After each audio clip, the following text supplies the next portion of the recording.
Hello friends, எல்லாத்துக்கும் இனிய தீபாவளி நல்வாழ்த்துக்கள். ஸோ காலையில் வந்து ஃப்ரெஷ்ஷாக குளிச்சாச்சு. ஸோ நானும் ஹஸ்பண்டும் கிளம்ப ஆரம்பிச்சிட்டோம். ஹஸ்பண்ட் வந்து ஆஃபீஸ் இருந்தது, அதனால் வந்து சரி காஃபி போட்டு குடிச்சிடலாம் அப்படின்ட்டு குளிச்சுட்டு வந்தோடனே காஃபி போட்டு குடிச்சிட்டு இட்லி ஊற்றிட்டு தேங்காய் சட்னி தான் பண்ணியிருந்தேன் சிம்பிளாக. ஸோ இனிமேல் தான் வந்து சாமி கும்பிட்ணும். ட்ரெஸ் மட்டும் வந்து சாமி கும்பிட்டுட்டு தான் போடணும், அதனால் வந்து வச்சுருக்கேன். வெளியில் பார்த்திங்கன்னா நல்லா மழை பெய்யுது, கிளைமேட்டும் ஜில்லுன்னு இருந்துச்சு. சரி இதாக இருந்தது கிளைமேட் பார்க்கவே.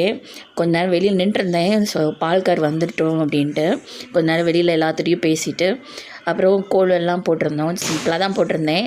ஸோ இதாக சிம்பிளாக எனக்கு வராது அந்தளவுக்கு கோலம். ஸோ அதனால் வந்து போட்டு வச்சாச்சு. இது வந்து என் சன்னோட ட்ரெஸ்ஸு. ஒரு ஹாஃப் அண்ட் டிஷர்ட் மட்டும் உள்ளே போட்டுக்கிறது, அப்புறம் ஒரு ஷர்ட் வெளியில். இது வந்து என்னோடய ட்ரெஸ்ஸு சுடி. எப்படி இருக்குன்னு சொல்லுங்கள்.